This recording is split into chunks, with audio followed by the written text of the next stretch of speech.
से कम 3 से 4 number board exam में पक्के।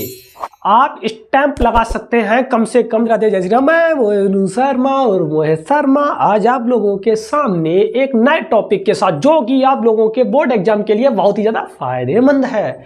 इस वीडियो में, इस लेक्चर में हम आपको बोर्ड एग्जाम के कम से कम 2 से 3 तरह के क्वेश्चंस करा चुके होंगे। यानी कि ये जब आप सीख लेंगे तो इससे आपको कम से कम 3 से 4 नंबर बोर्ड एग्जाम में पक्के। आप स्टैंप लगा सकते हैं कम से कम 4 नंबर पक्के।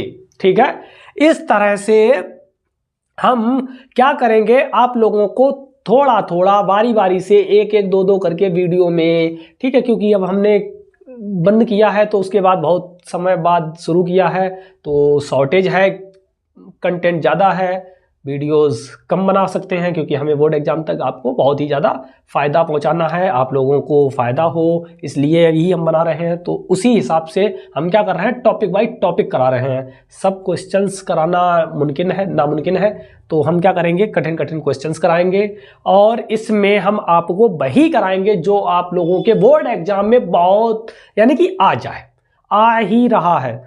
ठीक है, बोर्ड एग्जाम में जो आ रहा है वही हम यहाँ करा रहे हैं, बाकी कुछ नहीं करा रहे हैं। बोर्ड एग्जाम का पेपर हमें पहले से पता है तो वही हम आप लोगों को करा रहे हैं। ठीक है, तो देखिए आज के दिन हम क्या कराएंगे आपको, प्रतिस्थापन विधि। 2 चर वाले रैखिक समीकरण युग्म को प्रतिस्थापन विधि द्वारा सॉल्व करना, सब्स्टिट्यूशन मेथड। यानी कि हम क्या करेंगे, इसमें सॉल्व करेंगे, क्या करेंगे, सॉल्व।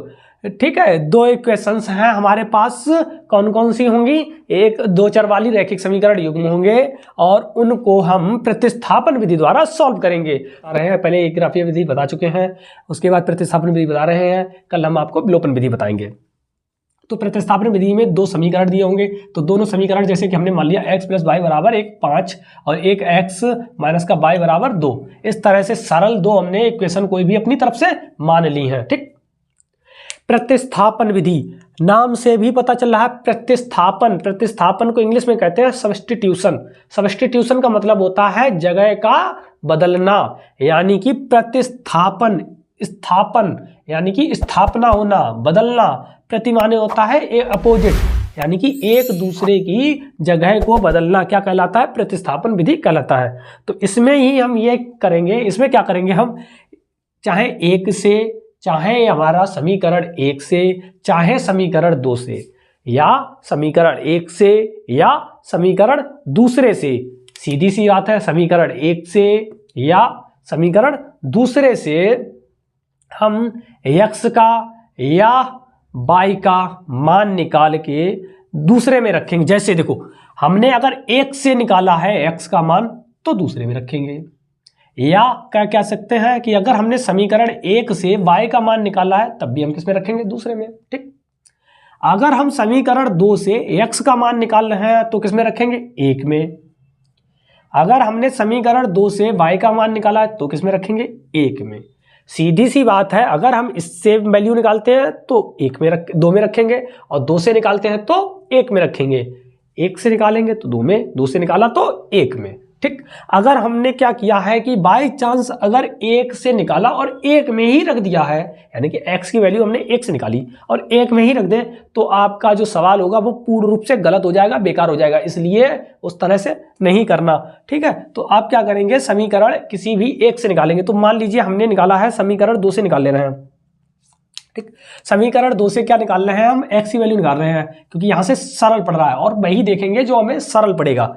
यहाँ से x माइनस y, ये माइनस का y इधर जाएगा तो प्लस का। तो देखो समीकरण 2 से x का मान निकालने पर, ठीक, निकालिए तो x बराबर क्या आ गया, 2, ये तो ऐसा ही रहा, ये माइनस का इधर जाएगा तो प्लस का y, यानी कि क्या आया, x बराबर 2 + y। ये किससे निकाला हमने, समीकरण 2 से। अब किस में रखेंगे, समीकरण 1 में। अभी हमने बताया था 2 से निकाला है तो किस में रखेंगे, 1 में रखो। समीकरण 1 में x का मान रखने पर। तो समीकरण 1 में रखो x का मान, जहां पे x है उसकी जगह पे क्या रखेंगे 2 प्लस y, तो x की जगह पे क्या रखेंगे 2 प्लस का y प्लस का ये y ऐसा ही रहेगा बराबर 5, जैसा 5 है वैसा ही 5 हमने उतार दिया। ठीक है, कोई दिक्कत। अब ये जो हमारा 2 है ये ऐसा ही रखो, या इसको क्या करो इधर भेज दो, 2 प्लस का इधर जाएगा तो माइनस का, और ये बाई बाई क्या हो गया 2y बराबर ये 5 और माइनस का ये प्लस का इधर 2, तो 2y बराबर क्या आ गया, यहाँ से 5 में से 2 गए 3 बचे, y जो अब देखो आपको पता है जो गुणा में है इधर जाएगा तो भाग में, तो y बराबर कितना आ जाएगा 3/2। ये किसकी आ गया y की वैल्यू। अब y की वैल्यू आ गई, अब हमें किसकी चाहिए, एक x की वैल्यू चाहिए, तो x की वैल्यू समीकरण किसी भी एक में रखेंगे, किस में रखोगे, किसी में भी आप रख दो, समीकरण चाहे एक में रख दो अब चाहे दो में, हम 2 में रख रहे हैं, में रखने पर रखो समीकरण 2 में वैल्यू x की y की, कितना है x माइनस y की जगह पे क्या आया 3/2, x ऐसा ही रखा माइनस, तो माइनस y की जगह पे क्या आया 3/2, तो 3/2 यानी कि 3/2 बराबर कितना है ये 2। ठीक, अब ये जो माइनस का है x माइनस का 3/2 इक्वल टू 2, अब ये जो माइनस का 3/2 इधर जाएगा तो प्लस का भेज दो, x बराबर ये 2 ऐसा ही रखा प्लस 3/2। अब फ्रैक्शन को हमें सॉल्व करना पड़ेगा। फ्रैक्शन को सॉल्व करने का तरीका क्या होता है, सबसे पहले नीचे वाली संख्याओं का मल्टीप्लाई, फिर इसका इसके साथ मल्टीप्लाई, प्लस लगा है तो प्लस, और इसका इसका मल्टीप्लाई, यानी कि 2 में 2 जोड़ दिया, 2 का मल्टीप्लाई 4, और 4 में क्या जोड़ेंगे हम 1 या 3, यानी कि 4 में 3 जोड़ दिया तो कितना आ गया 7, तो x की वैल्यू कितनी आई 7/2। ठीक है, किसी प्रकार की कोई समस्या, देखो फिर से हम बताएं कि फ्रैक्शन को कैसे सॉल्व करते हैं, नीचे वाली दोनों संख्याओं का मल्टीप्लाई, एक दूनी 2, इसका इसके साथ मल्टीप्लाई 4, इसका इसका मल्टीप्लाई और दोनों को जोड़ दिया है, 4 में 3 जोड़ दिया तो 7, इस तरह से x और y के मान निकाल लिए हैं। वो भी हमने कौन से निकाले, प्रतिस्थापन विधि द्वारा निकाले हैं।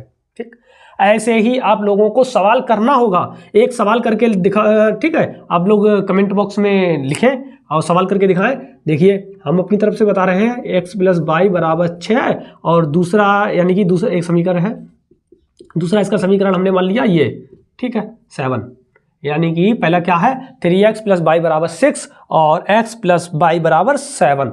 ये आप लोग कमेंट बॉक्स में लिखें, इसका आंसर दें। ठीक है, और करिए, एक सवाल हमने आपको बताया है, एक आप करके दिखाइए, और चैनल को हमारे सब्सक्राइब कीजिए, कमेंट कीजिए और लाइक कीजिए, और ये जो कमेंट बॉक्स में इसका आंसर जरूर ही लिखिए कि कितना x की और y की वैल्यू आई है।